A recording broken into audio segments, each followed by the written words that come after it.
Hai, kali ini saya akan membahas sedikit mengenai pembelahan sel. Setiap anak atau individu pasti memiliki ciri-ciri atau sifat yang sama dengan orang tuanya. Mengapa demikian? Hal ini terjadi karena adanya pewarisan sifat dari orang tua kepada anak-anaknya, atau yang biasa disebut hereditas. Proses penurunan sifat ini tidak lepas dari peristiwa pembelahan sel, yaitu mitosis dan meiosis. Mitosis adalah peristiwa pembelahan sel yang menghasilkan dua sel anak dengan jumlah kromosom yang sama seperti sel induknya. Terdapat 4 fase dalam pembelahan mitosis. Namun sebelum keempat fase ini dimulai, ada yang namanya fase pendahuluan atau interfase. Pada interfase terjadi proses persiapan dan penimbunan energi oleh sel untuk melakukan pembelahan. Selama interfase, inti sel atau nukleus dan anak inti sel atau nukleolus tampak terlihat jelas. Namun, kromosom pada sel tidak terlihat karena masih dalam bentuk kromatin, yaitu benang-benang halus yang tersusun atas molekul DNA, RNA, dan protein. Tahap interfase terbagi menjadi 3, yaitu fase G1 atau disebut juga dengan fase pertumbuhan dan perkembangan sel. Yang kedua, fase S, terjadi replikasi atau duplikasi DNA sebagai materi genetik yang akan diturunkan kepada sel anak, sehingga nantinya akan dihasilkan 2 salinan DNA.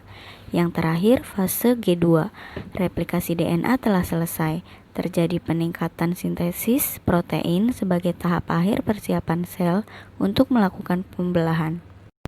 Selanjutnya kita ke tahap awal pembelahan sel, yaitu tahap profase. Pada awal profase, sentrosom mengalami replikasi sehingga menghasilkan 2 sentrosom. Kemudian setiap sentrosom akan bergerak ke kutub-kutub inti sel yang letaknya berlawanan. Di saat yang bersamaan, mikrotubulus mulai terlihat di antara 2 sentrosom. Mikrotubulus ini merupakan serat protein panjang yang memanjang dari sentriol ke segala arah. Lama-kelamaan, mikrotubulus akan membentuk seperti gulungan benang yang biasa kita sebut dengan benang-benang spindle. Di akhir tahap profase, nukleus dan membran inti sel mulai menghilang. Selain itu, sentrosom telah sampai di kutubnya masing-masing. Benang-benang spindle pun akan membentang dari kutub satu ke kutub yang lain. Benang spindle ini nantinya akan berperan untuk menarik kromosom ke bagian tengah inti sel di tahap selanjutnya.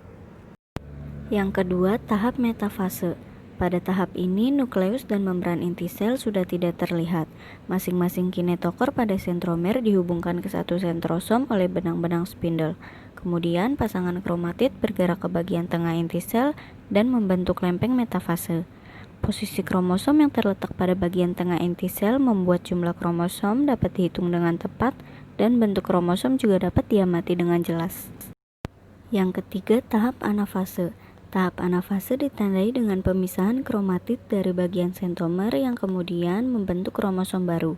Masing-masing kromosom ditarik oleh benang-benang spindle menuju kutub yang berlawanan. Selanjutnya, tahap akhir pembelahan mitosis yaitu telofase.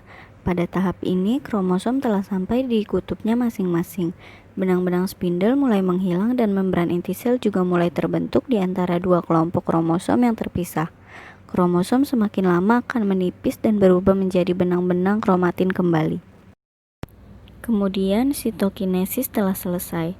Sel telah membelah dan menghasilkan 2 sel anak dengan kromosom diploid.